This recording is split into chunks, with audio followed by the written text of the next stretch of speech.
Assalamualaikum warahmatullahi wabarakatuh. Pada kesempatan ini, saya akan mencoba memaparkan materi tentang perkembangan anak usia dini, yang mana sudah tidak asing lagi bagi kita bahwa pertumbuhan dan perkembangan anak usia dini tentu sangat penting untuk kita pelajari dan kita pahami. Nah, pada masa usia 0 sampai dengan 6 tahun, ini merupakan periode emas untuk pertumbuhan dan perkembangan baik itu kognitifnya, bahasanya, sosial emosionalnya, fisik motorik, nilai agama dan moral, dan seni. Pertumbuhan dan perkembangan anak usia dini tentu terjadi sangat pesat. Stimulasi pada anak kelompok usia ini sangat penting karena merupakan fondasi untuk pembangunan human capital, ya. Karena anak yang sehat dan secara sosial tumbuh dengan optimal akan tumbuh menjadi orang yang dewasa produktif secara ekonomi. Baik, sebelum kita ke materi, saya memperkenalkan diri. Nama saya yaitu Wiwik Adindan MPD. Adapun tempat tanggal lahir ada di Lebak 6 Januari 1979. Kemudian untuk alamat saya ada di Desa Cilayang, Kecamatan Curug Bitung, Kabupaten Lebak, Banten tentunya ya. Dengan nomor HP saya di 0858 9094 0936. Adapun pekerjaan saya yaitu yang paling khusus dan spesial setiap hari yaitu pengelola kelompok bermain yaitu KB Al-Waqiah. Baik, kita lanjutkan ke materi. Nah, ini yang namanya pertumbuhan dan perkembangan. Apa itu pertumbuhan? Apa itu perkembangan? Nah, di sini akan kita jelaskan satu persatu. Tentu di sini proses pertumbuhan berkelanjutan ya sepanjang tahapan kehidupan. Namun, kecepatan pertumbuhannya bervariasi sesuai dengan tahapan usia. Nah, sedangkan untuk perkembangan dipengaruhi oleh faktor keturunan, lingkungan, budaya, dan nilai keluarga pada setiap individu. Nah, kombinasi faktor-faktor ini menimbulkan beragamnya ya variasi yang bisa diamati pada anak. Nah, kemudian di sini apa itu pengertian pertumbuhan? Nah, untuk pertumbuhan itu sendiri merupakan atau pertumbuhan adalah perubahan dalam besar, kemudian jumlah, ukuran tubuh ya ataupun anggota tubuh yang dapat diukur secara fisik melalui penimbangan berat badan, kemudian juga pengukuran lingkar kepala, kemudian juga pengukuran lingkar lengan dan lain sebagainya.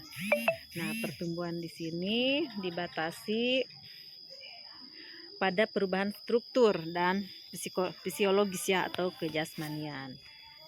Nah, ketika kita di lembaga PAUD, maka kita terus memantau pertumbuhan anak tentunya, yaitu dengan cara kita mengukur berat badan anak setiap sebulan sekali, kemudian juga lingkar kepalanya, kemudian juga tinggi badannya ya.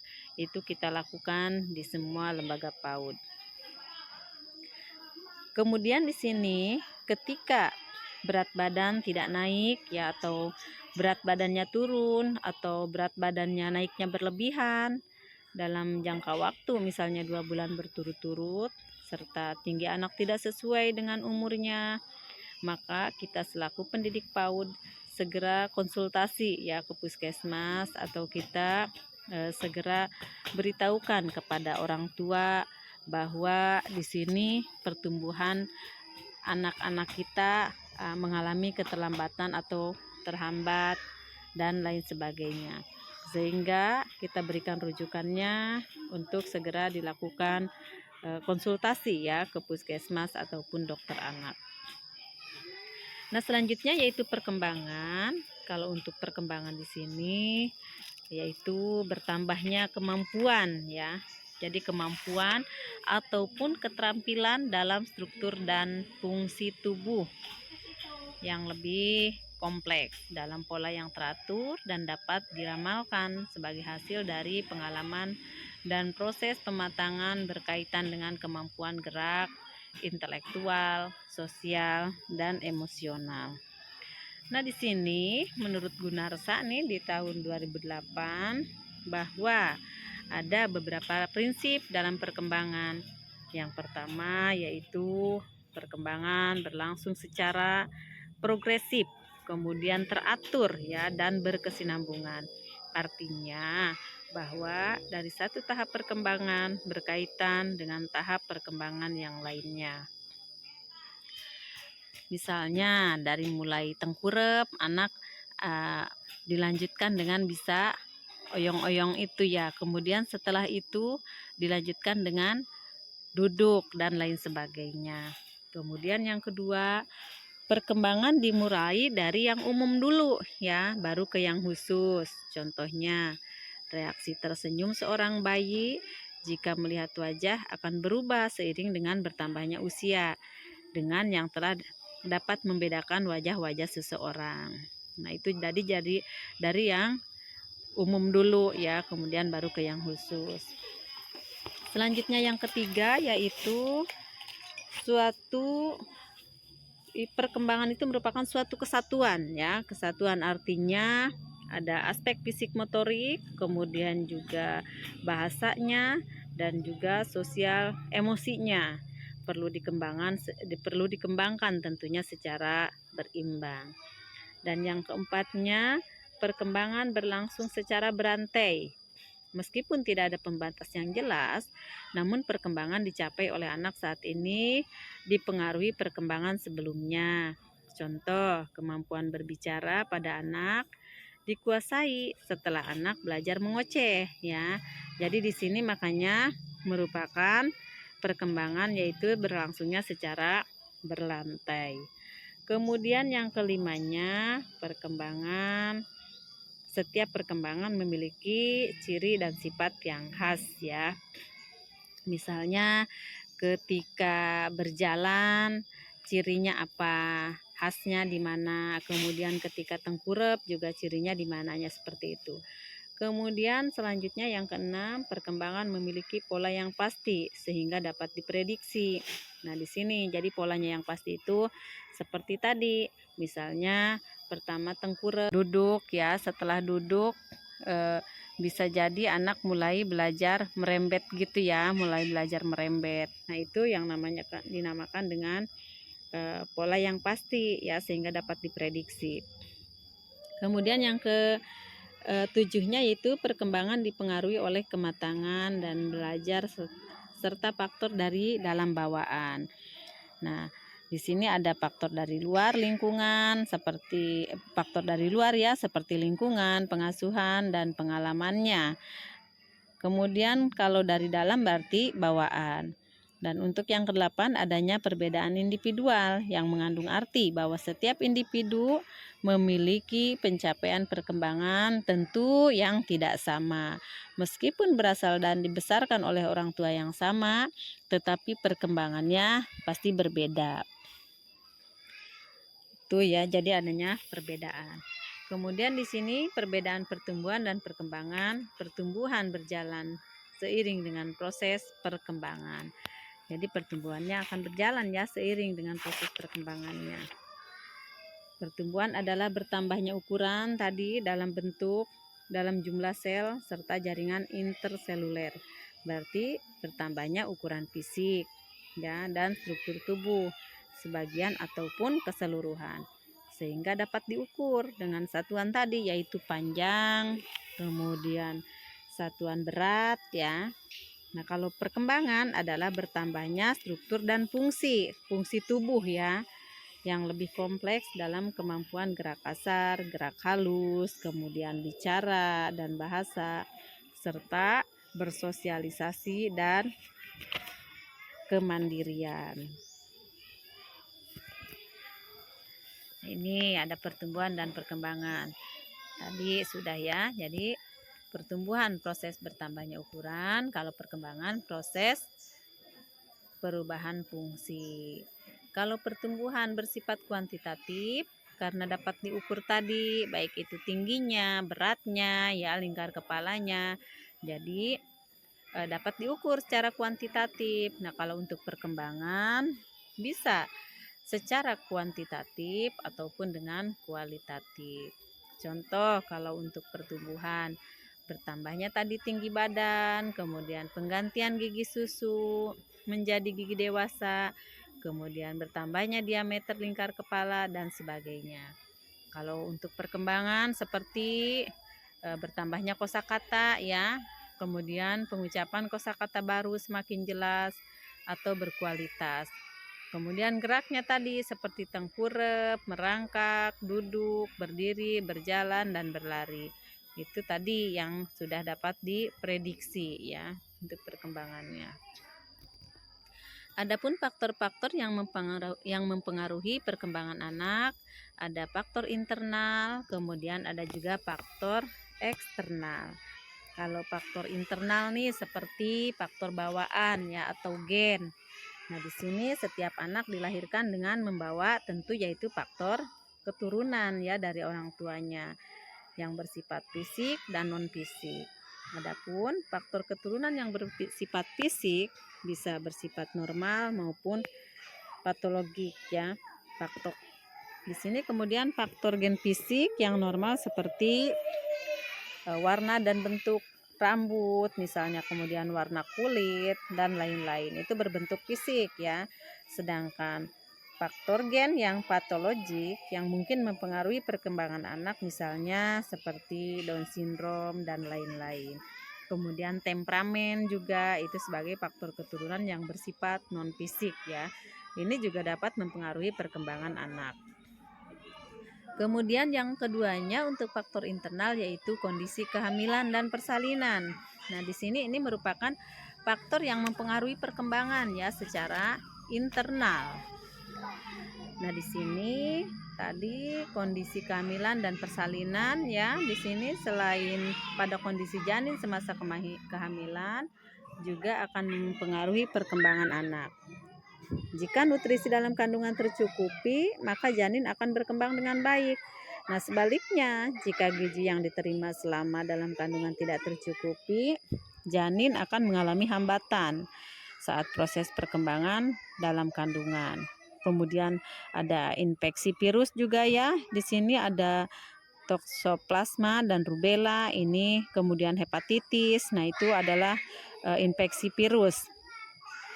Kemudian juga proses kelahiran seperti lahir dengan berat badan lebih rendah, kemudian kekurangan oksigen, kemudian bayi lahir tidak menangis, lahir prematur ya. Nah, itu jadi itu yang mempengaruhi saat kehamilan dan persalinan. Nah, selain gizi yang diterima ibu selama masa kehamilan, konsumsi obat juga tuh ya yang tidak sesuai dengan anjuran dokter akan mempengaruhi perkembangan janin. Itu untuk faktor internalnya. Nah, kalau untuk faktor eksternal, di sini ada faktor ekologi dan juga ada faktor gender. Ya, yang dimaksud dengan faktor ekologi di sini. Nah, di sini mulai dari terjadinya pembuahan di dalam kandungan, ekologi, pengaruh lingkungan dari keluarga dan rumah, kemudian komunitas dan masyarakat, mempengaruhi semua aspek dalam perkembangan. Seperti contoh faktor ekologis yang kuat adalah ya seperti tingkat penghasilan, kemudian tercukupinya makanan dan tempat berlindung, kemudian praktek dan nilai budaya, kesehatan umum dan nutrisi, kemudian adanya perawatan ibu dan anak, baik itu sebelum dan sesudah kelahiran, kemudian juga tingkat pendidikan keluarga ya. Di sini terutama tingkat pendidikan ibu adalah prediktor utama pencapaian anak di sekolah. Kemudian pengertian keluarga atas kewajiban dan tanggung jawab sebelum dan sesudah kelahiran bayi. Kemudian juga komunikasi keluarga dan cara membesarkan anak. Di sini ketika cara membesarkan anak kan bermacam-macam ya. Ada yang namanya pola asuh itu. Nah, di sini apakah anak dicintai, dihukum, diasuh atau diabaikan? Ya, ini termasuk faktor ekologi. Kemudian juga kadar stres keluarga, kemudian struktur keluarga ya. Kemudian di sini kan untuk struktur keluarga, misalnya ada yang orang tuanya tunggal atau ada yang masih lengkap ya. Kemudian ada keluarga campuran atau keluarga besar. Misalnya ada kakek, nenek ya, dan yang berperan sebagai orang tua. kemudian rumah tangga yang non-tradisional ataupun rumah tangga keluarga asuh. Nah, itu merupakan faktor eksternal ya, faktor ekologinya untuk yang dapat mempengaruhi perkembangan anak. Selanjutnya juga ada di dalam faktor eksternal yaitu peran gender. Nah, pada awal kehidupan anak tentu ini ya peran gender yang berlaku dalam budaya mereka. Masing-masing anak perempuan dan laki-laki mengembangkan perilaku serta sikap dan komitmen yang didefinisikan. Nah, langsung ataupun tidak langsung sebagai atribut perempuan atau laki-laki. Terlebih, tiap anak memainkan peran gender mereka sesuai dengan pengalaman sehari-hari.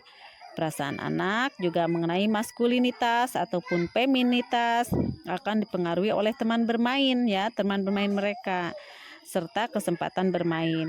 Mainan jenis tontonan televisi misalnya, kalau saat ini mungkin handphone ya yang terutama yang mendominasi. Kemudian juga kemudian terutama nih orang dewasa atau panutan ya, di sini tentu yang akan mempengaruhi ya perkembangan anak. Adapun tahapan-tahapan perkembangan anak di sini untuk 0 sampai dengan 24 bulan ada 6 tahapan. Untuk tahapan 0 sampai 12 bulan itu dibagi-bagi ke 3 bulan sekali. Ada 0 sampai 3 bulan, kemudian 3 sampai 6 bulan, 6 sampai 9 bulan, dan 9 sampai 12 bulan. Nah, sedangkan usia 12 sampai 24 bulan yaitu ada 2 tahapan yang 6 bulan sekali di sini ya, ada 12 sampai 18 dan 18 sampai 24 bulan. Selanjutnya untuk di usia 2 tahun sampai 6 tahun ini terbagi dalam 4 tahapan masing-masing selama per tahun ya tahapannya.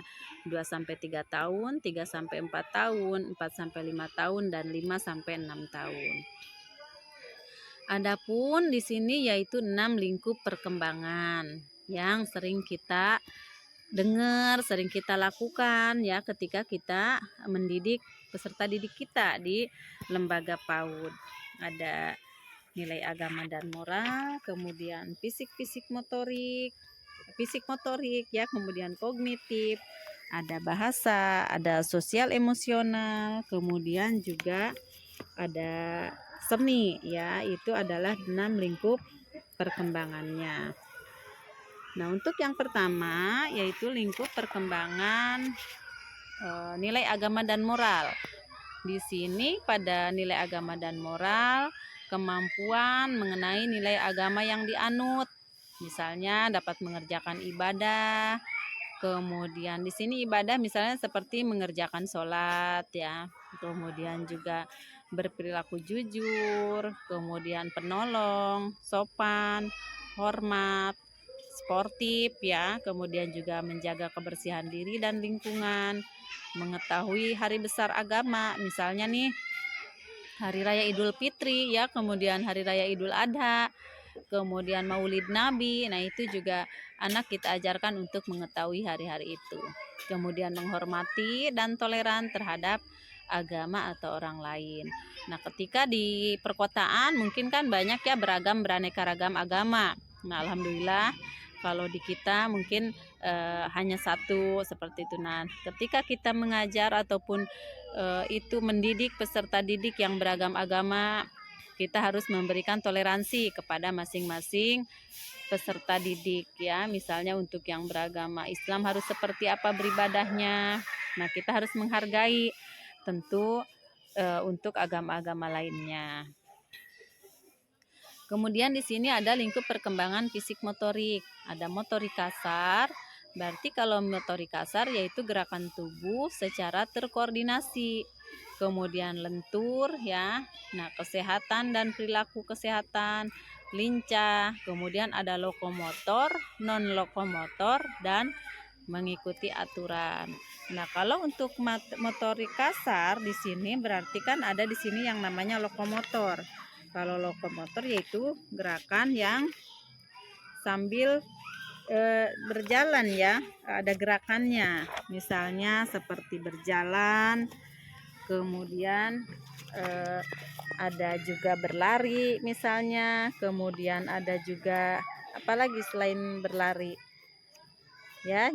Jadi ini gerakan untuk lokomotor itu bukan hanya diem saja, tetapi ada gerakannya. Kemudian apalagi tuh, jadi intinya yang lokomotor itu yang berpindah tempat, bergerak dan berpindah tempat ya. Jadi tidak diam di tempat, itu namanya lokomotor. Seperti berjalan tadi, kemudian berlari, melompat, itu kan berpindah ya. Kemudian berjingkat, meloncat, menderap, merayap ya, itu namanya lokomotor. Nah, kalau non lokomotor berarti gerakan di tempat saja, tidak berpindah. Seperti memutar badan, kemudian mengayun, jongkok, berjinjit, menggenggam, berdiri ya, kemudian membungkuk, itu namanya gerakan non lokomotor. Kalau gerakan manipulatif yaitu gerakan yang disertai dengan penggunaan alat, misalnya melempar. Nah, kan melempar ada alat, misalnya bola ya. Kemudian menangkap ya, misalnya menangkap boleh menangkap bola atau menangkap benda yang lainnya. Kemudian juga ada menendang, misalnya itu adalah gerakan manipulatif. Nah, kalau contoh seperti tadi nih, permainan atau kegiatan yang lokomotor ya. Untuk lokomotor berarti kan tadi yang berpindah tempat. Nah, mainannya yang seperti apa? Seperti contohnya itu kan kayak engkle ya, itu kan berpindah tempat. Kemudian juga gobag sodor tuh ya, kalau yang dulu waktu kecil itu. Kemudian gatrik, egrang tuh ya. Kemudian yeye, main yeye lompat tali. Nah, itu merupakan gerakan atau permainan yang lokomotor. Kemudian selanjutnya ada motorik halus ya. Kalau untuk motorik halus berarti di situ mencakup kemampuan dan kelenturan menggunakan jari ya, dan alat untuk mengeksplorasi dan mengekspresikan diri dalam berbagai bentuk. Berarti kan kalau motorik halus hanya menggunakan jari saja ya. Jadi bukan otot besar tapi otot-otot kecil. Seperti kegiatannya berarti kayak menulis ya, kemudian juga meronce, kemudian juga menggunting ya, itu adalah kegiatan motorik halus. Selanjutnya yaitu kesehatan dan perilaku keselamatan. Di sini mencakup ya, ada berat badan, kemudian tinggi badan, kemudian juga lingkar kepala. Di sini sesuai dengan usia serta kemampuan berperilaku hidup bersih dan sehat ya, dan peduli terhadap lingkungannya. Selanjutnya yaitu kognitif. Untuk lingkup perkembangan kognitif di sini terbagi ketiga bagian, ada belajar dan pemecahan masalah, ada berpikir logis dan berpikir simbolik. Kalau untuk belajar dalam pemecahan masalah di sini mencakup kemampuan memecahkan masalah sederhana dalam kehidupan sehari-hari dengan cara fleksibel ya, dan diterima sosial serta menerapkan pengetahuan atau pengalaman dalam konteks yang baik. Kemudian juga berpikir logis. Berarti kalau berpikir logis mencakup berbagai perbedaan, klasifikasi, pola, ya, berinisiatif, berencana, dan mengenal sebab akibat. Misalnya dapat mengklasifikasi atau di sini mencakup berbagai perbedaan ya. Jadi kan dapat membedakan mana yang besar, mana yang kecil, kemudian diklasifikasikan. Ini boleh berbagai ukuran ya, diklasifikasinya atau bentuknya ya. Jadi anak ini bisa berpikir, itu termasuk ke dalam berpikir logis ya. Kemudian juga dapat berpola ya, misalnya polanya mangkok, piring, sendok, mangkok, piring, sendok. Nah, itu kan ABC misalnya seperti itu. Nah, ini adanya daripada kognitif yang berpikir logis. Kemudian berpikir simbolik. Nah, kalau mencakup itu apa untuk berpikir simbolik di sini mencakup kemampuan mengenal, menyebutkan dan menggunakan konsep bilangan. mengenal huruf, serta mampu mempresentasikan berbagai benda dan imajinasi dalam bentuk gambar. Misalnya kan di sini namanya berpikir simbolik ya, berarti kan mengenal itu apa simbol-simbol ya. Misalnya angka 1 simbolnya seperti apa. Kemudian huruf A seperti apa, yaitu namanya berpikir simbolik.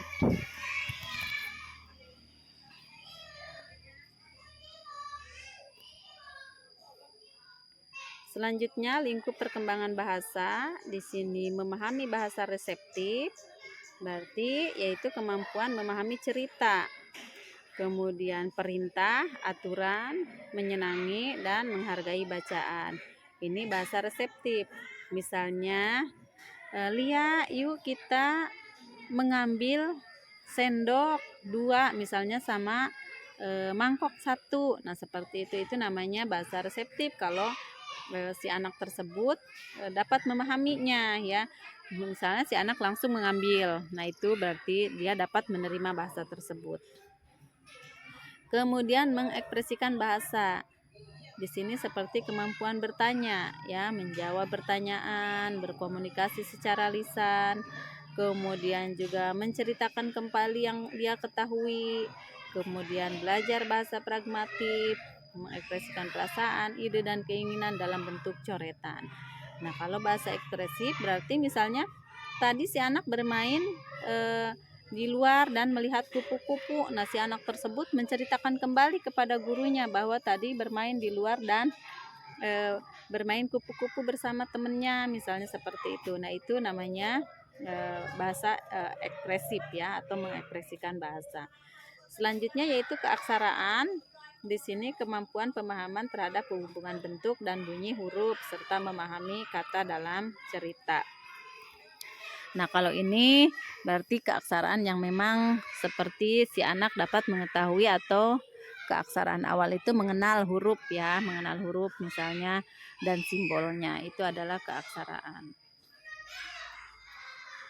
Selanjutnya yaitu lingkup perkembangan sosial emosional. Untuk lingkup perkembangan sosial emosional di sini ada kesadaran diri, kemudian ada rasa tanggung jawab untuk diri dan orang lain, dan juga ada perilaku prososial. Untuk kesadaran diri di sini terdiri atas memperlihatkan kemampuan diri, kemudian juga mengenal perasaan sendiri dan mengendalikan diri, serta mampu menyesuaikan diri dengan orang lain. Kalau yang keduanya yaitu rasa tanggung jawab ya terhadap diri dan orang lain, mencakup kemampuan mengetahui hak-haknya, kemudian mentaati aturan, mengatur diri sendiri juga, kemudian bertanggung jawab atas perilakunya untuk kebaikan sesama. Nah, kalau untuk perilaku prososial yaitu mencakup kemampuan bermain dengan teman sebaya, kemudian memahami perasaan, merespon, kemudian juga berbagi, serta menghargai hak dan pendapat orang lain.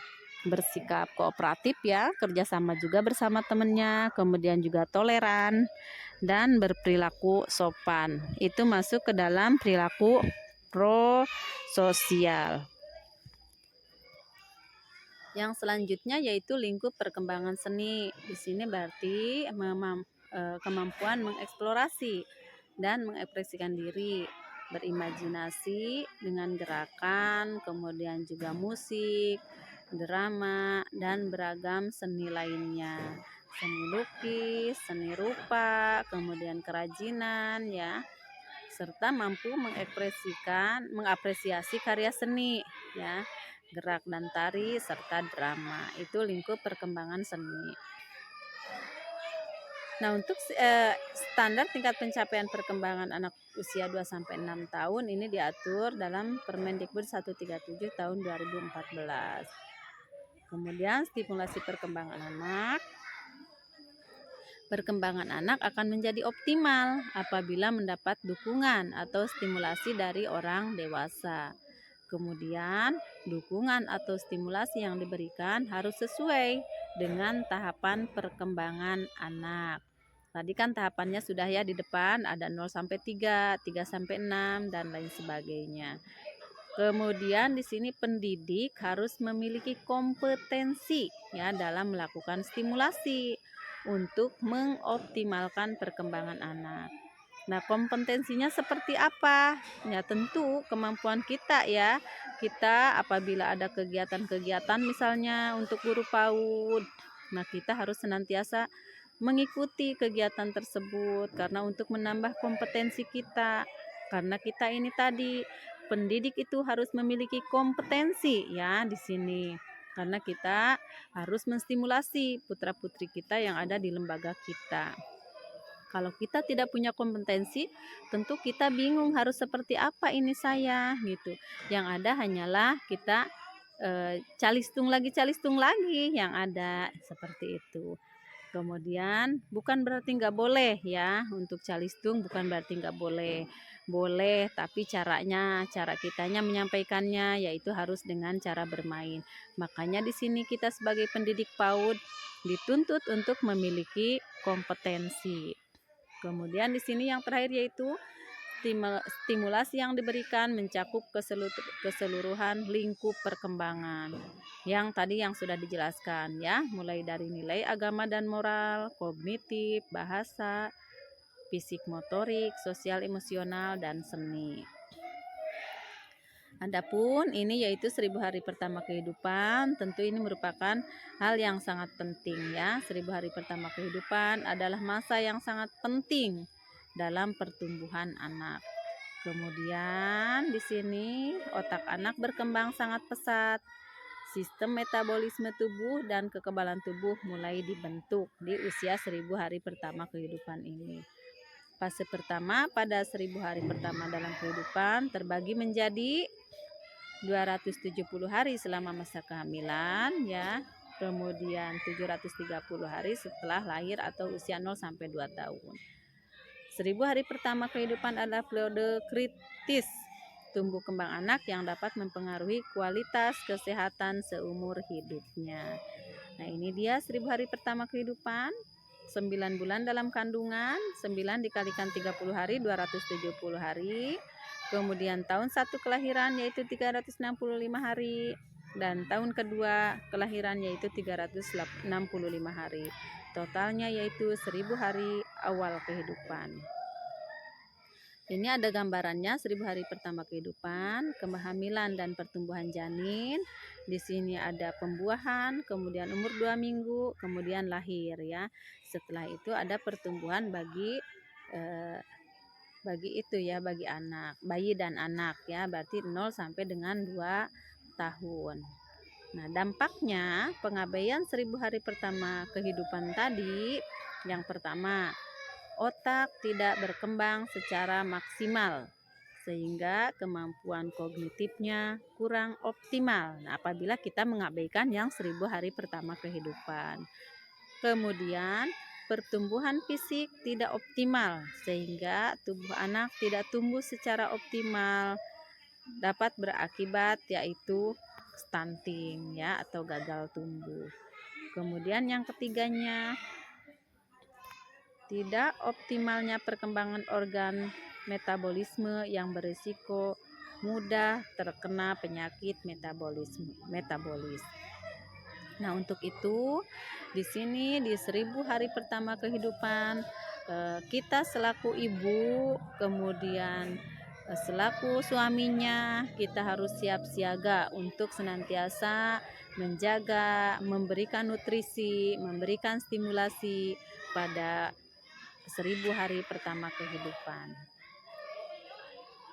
Nah, mungkin itu saja yang dapat disampaikan. Mohon maaf atas segala kekurangan. Wassalamualaikum warahmatullahi wabarakatuh.